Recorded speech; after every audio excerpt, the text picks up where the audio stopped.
Quibblers may shove dictionaries in my face till the end of the universe, and I will always maintain that almost anything you can name is a matter of good luck or bad. Every great man owes his success to luck of some sort. What made him great is what he did with his luck after he got it. Had I been born 11 years before Senator Clive Littlebrook, I might have been brilliant to the point of stupidity, as he was.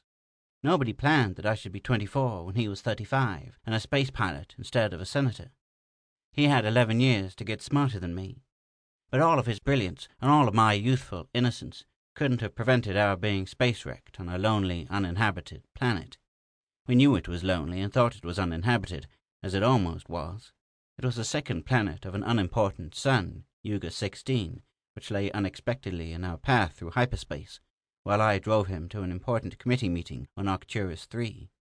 As a result, I had to dump our fuel to alter our mass in order to avoid a direct collision, and naturally there was nothing else to do but land on 2 Yuga 16. So we were marooned, and even if our radio had been powerful enough to send out an SOS, it would take years for a message to get anywhere. Clive was philosophical about it. After cussing me for 3 hours, he decided that we'd better make the best of our situation. We could fight when we had less important things to do. "I've always maintained," he said, "that even in the smallest detail, a human settlement must be political, and I've also believed that politics must be designed to fit environment." He always talked like that, so I wasn't particularly impressed till he had talked a good few minutes more, expanding his point. "So on this planet, we will have a one-party autocratic rule. I will be the head of the government, and you will be my constituency." "Huh?" "It is perfectly clear, Dave," said Clive. "I've had experience in political matters, therefore I'm more suited to governing a planet. You follow my orders and do all the work, and I'll do the planning and thinking." These might not have been his exact words, but that was what he said. I was mad enough to want to sock him right there. But I knew that we might get rescued some day, and he could throw his weight around almost anywhere. The only time I had the authority to shove Clive Littlebrook around was when he was a passenger on my spaceship, which he certainly wasn't now. "The first thing to do will be to find shelter, food and water," he said. "Don't be silly," I said. "We've got all those things on our spaceship." "We don't know how long we'll be here," said Clive. "Since the supplies on our ship are limited, we must try to be self-supporting." I've always liked that fable about the oak and the willow trees. One was big and strong, the other wasn't. But the willow tree lasted longest because it bent and swayed before the wind. So, with Senator Clive Littlebrook, I made like a willow tree. I humoured him. I started out to explore the spot where our ship landed. A couple of miles away were some rolling hills covered with trees. Since we had seen a number of small animals, I figured there would be game there, probably water too. Clive came with me, not to explore, but because he couldn't order me around at long distance, and there's nothing worse to a politician than not being able to do any politicking. I was stuck with him. We hit a jackpot. Not only was there a clear stream running through a valley in the hills, but there was an abundance of small game, and there was a ruined city. Sometime in the past, this planet had been inhabited. Then something happened. Epidemic, war, famine, drought, or something we didn't know about had wiped out the intelligent life to a man. This had happened so long ago that even the bones had turned to dust, but the shell of his cities remained. "Too bad," said Clive. "This is going to make your task more difficult." "Why?" "You'll have the added duties of being the police force, the sanitary commission, and the city council," he said. "But there's no need for those things," I protested. "There's nobody to govern." "You will also have to be the populace." I could see that I was going to have the splittingest personality in the galaxy. "We'll have to establish a monetary system," Clive went on. "Unless there's trade, our city will perish." "That's one thing we don't have to do," I said. We had been standing in the stone framework of a building, and I had kicked a pile of dust with the toe of my boot. Under the dust was a mound of square, flat objects of gold. Coins. "We've already got money." Clive pounced on them. "My word," he explained. "We're wealthy." "Nuts," I said. "What can you buy with it?" "It's gold," he said. "There may be a bank in these ruins." "You were talking a while ago about food, shelter, and water," I said. "We've got the shelter and water, but we've still got to have food, unless we want those little rabbits for a steady diet." The animals weren't rabbits, but they were about rabbit size. "We've got to have economics," said Clive. I'll pay for all the food you bring in, and you can buy your food from me." It sounded crazy, but I made like a willow again. In order for him to have enough money to pay me to work, I had to find a bank. A good candidate seemed to be a building larger than the others that nestled against a hillside, surrounded by trees. It had a facade supported by fluted columns, and it was in pretty good shape, since the hill probably sheltered it from a lot of the weather that had taken such a toll from the other buildings. With Clive at my heels, I went inside. It was light, since the roof had rotted away. It was a temple, with a hollow, square sacrificial altar in the center of a large hall, and it was better than a bank. Scattered everywhere were gold coins, such as we had already found. In addition, there were bars of blackened silver, glass jugs filled with precious stones, solid gold candlesticks, ornaments and jewelry. "You will be well paid, my subject," said Clive. "People of every planet in the universe will envy the people of this planet." "What's the name of our planet, by the way?" I asked. The answer came in a different voice. "Up to now, it's been lonesome." I had my hands full of coins, but as I heard the voice, they slipped out of my fingers and fell to the stone floor with a clanking sound. I wheeled around, and in the red sunlight that streamed through the broken roof, I saw a human figure. A woman. At first I thought she was smiling, and then I saw that her lips were grim and tense. What made her look more formidable than anything was what she held in her hand. A large-size, old-fashioned .38 on a .45 frame. She wasn't the ghost of a vanished race. She was real, from the top of her wavy black hair to the crude handmade sandals on her feet. Her eyes were soft and brown, but they glinted like the flash of polished steel. Her figure was well proportioned and graceful in its curves, but there was no mistaking hardened muscles. Her clothing, which included shorts and a sack-like blouse, seemed to have been woven from grass fibers and animal skins. I got tired of trying to watch the gun and her curves at the same time, so I forgot about the gun, since she wasn't pulling the trigger. "Yes," she said, "it used to be lonesome, but now it looks like we'll have to call it the Problem Planet." "Good heavens," said Dave. "A 50% increase in population." "Let's not talk about increasing the population just yet," said the girl. "Let's get acquainted." She smiled, and it made her look lots nicer than when she was grim. She spoke to me. "Drop your pistol holster on the floor, and then frisk your friend." I'd been so used to acting like a willow that it was no trouble at all to obey. Besides, I figured it was only custom that made a king outrank a queen. On a new planet, a little change might work wonders. "My name's Rosemary," she said when I had finished. "This is my planet, and you're trespassing." "Fiddlesticks," said Clive. "This is not your planet. I'll admit you might have squatters' rights on a limited portion of it, but you can't possibly claim it all." "Here's my deed," she said, waving the gun. "Who are you?" "He's Senator Clive Littlebrook," I explained. "I'm Dave Campton, a space pilot." "I'm also the Supreme Court on this planet," said Clive, "and I'm handing down a decision right now. Your claim to the whole planet is invalid." While Rosemary looked as if she wanted to pull the trigger, he turned to me. "You're the clerk of the court, so write down my decision, State versus Rosemary. What's your last name, my dear?" "None of your business," said Rosemary. "Oh, well," said Clive, "Adam and Eve didn't have last names, and until the population is heavier, we won't need last names here." "Here it's going to be Eve and Adam, if things progress that far," said Rosemary. "My dear," said Clive, "you must realize that we belong to the minority party. It will give us a chance to practice democracy in its simplest form. The first thing we'll vote on is disarmament. All in favor, say aye." "Aye," I said. "All opposed, signify by the usual sign." "No," said Rosemary. "I shall have to cast the deciding vote," said Clive. "In view of peaceful relations, I shall have to vote aye." He smiled and extended his hand. "Give me the gun, my dear." "No," said Rosemary. "My dear, you are establishing a bad precedent. Your stand may lead to war later on. You wouldn't want the blood of millions to be on your head." "I don't want my blood to be on yours, either," said Rosemary. Clive turned to me. "Dave, as chief of the police, it is your duty to disarm the woman. She is violating the law by possessing firearms." "We won't harm you, Rosemary," I said. I could see her point of view, but on the other hand, nobody likes to have a gun pointed at him.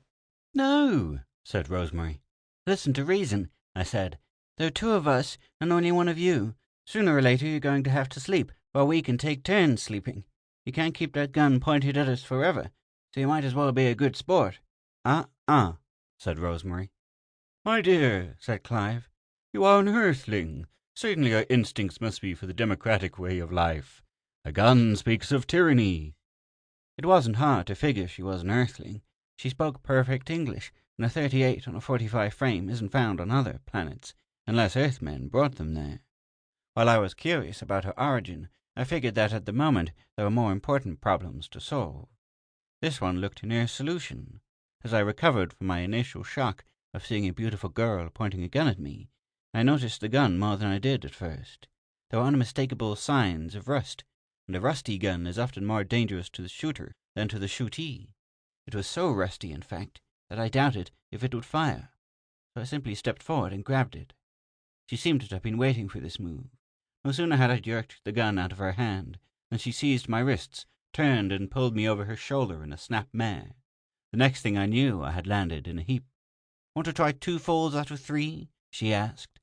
"No thanks," I said. I got up and examined my bruises. "As long as Rosemary is disarmed," said Clive, "we'll go ahead with our plans for democracy. The first step is a free election. I'll nominate myself for president and general manager of the planet." "I'll nominate," Rosemary began. "Sorry," said Clive. "Nominations are closed. Since there is no opposition, I'll move and second that I am elected unanimously. I congratulate you on your wisdom, since I'm the only one of our group who has had political experience." "Hey," I said, "aren't you pushing this thing a little fast?" "It is necessary to establish a civilized government quickly," said Clive, "and I assure you I'll be bipartisan in my government. I'll appoint you, Dave, as Secretary of State, and you, Rosemary, as the Secretary of... let's see, how about Secretary of Labor?" "No," said Rosemary. Clive didn't seem to be upset. "Well, we must expect opposition from the minority party. It's your privilege to refuse the nomination." "Comes the revolution," said Rosemary. "I was hoping we'd have no subversion," said Clive, "but if there is, it will be dealt with promptly." He turned to me. "Now I think we'd better go about checking our national resources." He leaned over and picked up a handful of gold coins and stuffed them into his pocket. Then he helped himself to some diamonds, emeralds, and rubies. Rosemary turned on her heel and walked toward the door. When she reached it, she turned a moment. "When you get hungry or need me, I'll be around." Then she was gone. "That reminds me," said Clive, "we'd better look for food." He stooped and picked his gun off the floor. I said. "You ruled against armament." Clive hesitated. "But we should protect ourselves against wild animals." "Rosemary's been living here for quite a while," I said. "She admitted her gun was useless, so I don't think there are any dangerous animals, and I'm certainly not going to let her laugh at me by carrying a gun to protect myself from her, even if she is a lady wrestler." Clive nodded. "I see your point, but if we leave the guns here, she may get them." "I'll take care of that." I picked up both weapons and hunted till I found what probably had been a well. I dropped them into it, albeit with misgivings. Still, a woman's laughter is something that masculine pride would rather die than face. Women do laugh at men, but they do it politely, or where men can't hear them. Maybe Rosemary was laughing now. Without the guns, though, we had a more difficult food problem. We would have to trap animals or depend on fish, if fish existed in the stream that ran through the ruined city. And there were. I sharpened a couple of sticks with my knife, and we tried spearing fish. We decided that it would take a lot of skill and probably days of practice. We'd have to weave some nets, and this would take time too. I was about to suggest that we go back to the spaceship and live on what we had, when Clive found a clam. It was different from the terrestrial clam in that it was almost egg-shaped, but there was no mistaking what it was. Presently Clive had dug up quite a pile of them from the stream, and I had a little fire glowing under some stones. On top of the stones I piled wet moss to steam the clams, and I was just about ready to have a clam bake when Clive started to groan. "What's the matter?" I asked. "I ate a clam," he said. "Raw! It's poisoning me." Presently he was lying on the ground, writhing. I was trying to stick my fingers down his throat when Rosemary appeared. "He won't die," she said, "but I won't advise eating those clams. Nearly all the fish are poisonous. He'll be all right in a few minutes." "What are we going to eat?" I asked. "Not that we're starving, but the supply of food on our spaceship won't last forever." "I have a garden." said Rosemary, "and I've domesticated some livestock." "My dear," said Clive between groans, "I appoint you Secretary of Agriculture." "Let's get some things straight," said Rosemary. "This planet is not going to be like the Earth." "But a democracy, my dear." Okay, it's a democracy. I'm not opposed to freedom of government, but there are a lot of things outside government that need changing. Back on Earth, man is the dominant sex. On this planet, women will be. "But there are 2 men, only 1 woman," Clive said. He was breathing a little easier now, and I judged he was recovering.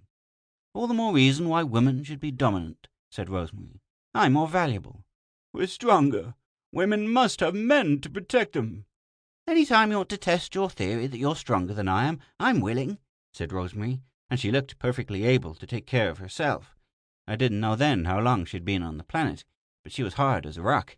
She had taken care of herself in all kinds of weather, done everything a man could do in fighting against nature. Being a spaceman is no way to develop your biceps, and neither is being a senator.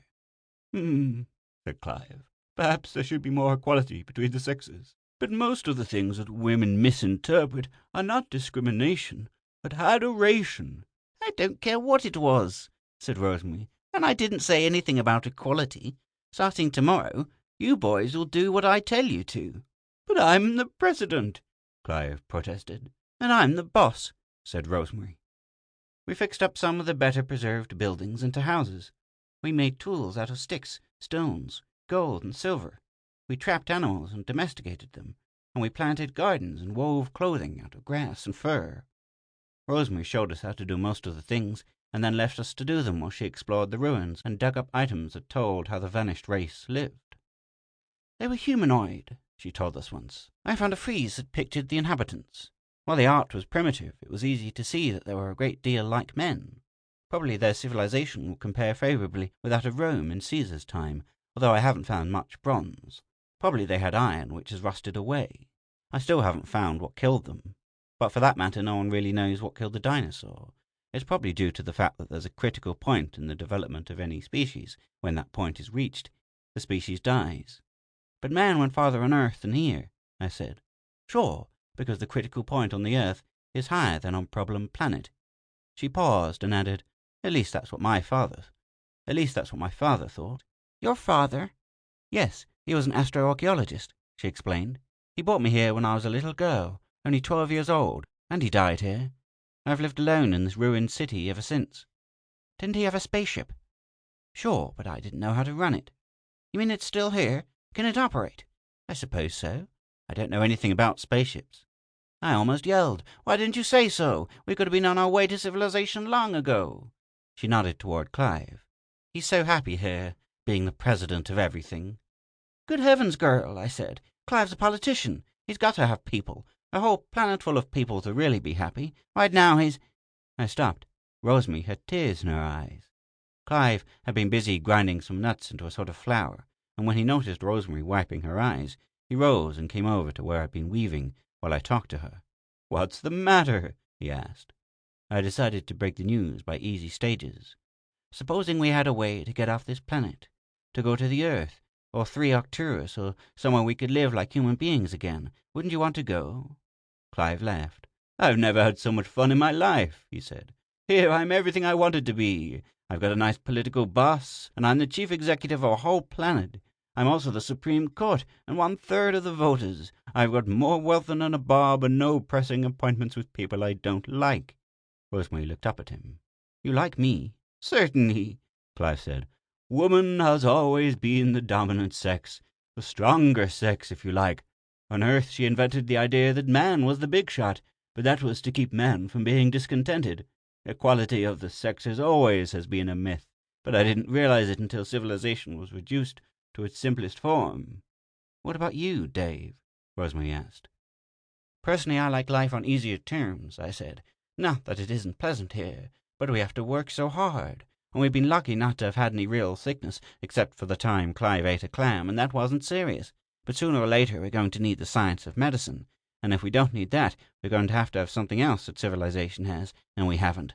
Furthermore, man is a gregarious animal. He may kid himself about how nice it would be to live on a desert island, but no matter how antisocial he is, he doesn't feel right without others around him, even if it's only to be disagreeable with them." "Isn't civilization a lot like the gold and precious stones in the temple?" asked Clive. "The stuff is no good unless we need it." "But it's wrong to have useful things and not use them," I said. "It's miserly." "Okay," said Clive, "but we have no other choice." "But we have," Rosemary broke in.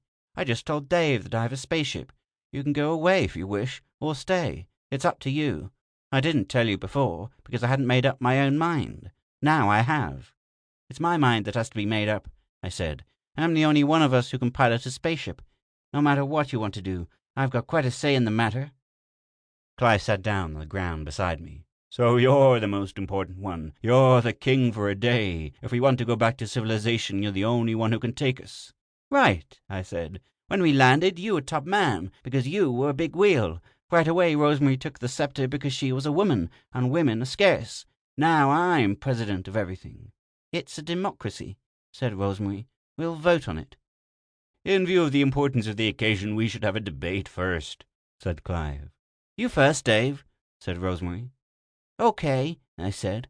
"We've shared everything, and since you've both probably guessed it anyhow, I'll admit that I'm in love with Rosemary. She hasn't given me the chance to tell her alone, so I'll tell the world. Here, I've got a 50-50 chance of getting her. Maybe better, 'cause I'm nearer her own age. But away from here, the odds go down. I'll go if Rosemary goes, and if she'll have me. Otherwise, we'll stay. Maybe Clive and I will have to fight for you, Rosemary." "You next, Clive," said Rosemary. "If Rosemary goes with you, Dave," said Clive, "we'll fight. We're about evenly matched. Perhaps you're a little younger, but I'm still in my prime, and I've got experience. If Rosemary stays with me and lets you go away, there'll be no fight. In either event, it looks like I'm stuck here because I can't imagine you taking Rosemary and I back to civilization if you lost her." I looked at Rosemary. "Your vote," I said. "You see, Dave," she said, "I'm still the most important person on this planet. I can have almost anything happen just by the decision I make." "What is your decision?" asked Clive. She looked at me, then at Clive. "You started out playing politics," she said, "and it all comes back to the same old thing. Man and woman. Maybe that's politics, because nations are based on the family. But we have proved one thing, anyhow. Even in a civilization of only 3 people, each one has his moments of supremacy, and there must always be compromise or bloodshed. If we stay, the compromise must be polyandry. I must accept both of you as mates. If we go, one of you must be compensated for losing me. Supposing one takes all the gold we can carry away, the other takes me." "If Clive will take the gold," I said. "If Dave will take the gold," said Clive. "See," she smiled, "gold isn't the most important thing in the world. I'm much more valuable than all the gold you can ever use." "There must be other women in the galaxy that Dave can console himself with," Clive said. "That gold would certainly help him find her." "I was just about to suggest the same thing pertaining to you," I said. "But as far as I'm concerned, Rosemary is my choice. She doesn't care whether I'm wealthy or not." "There must be a solution to this problem," Clive said. "There is," said Rosemary. Clive rose to his feet, and I did too. Rosemary didn't seem to expect this, and she was late getting up. "In politics," said Clive, "it is known as the coup d'etat." He swung, and I swung. Then we both swung, while Rosemary screamed. Suddenly everything got black. When I woke up, I thought I had underestimated Clive, but I saw him sleeping peacefully, and I also observed he had a lump on his head, like I had. Rosemary was sitting on a chunk of marble, watching us, holding a small stout club in her hand. "As soon as you feel strong enough," she said, "you can start loading gold onto my spaceship. It's over in the next valley. We're all going back to civilization. The wars there are more impersonal."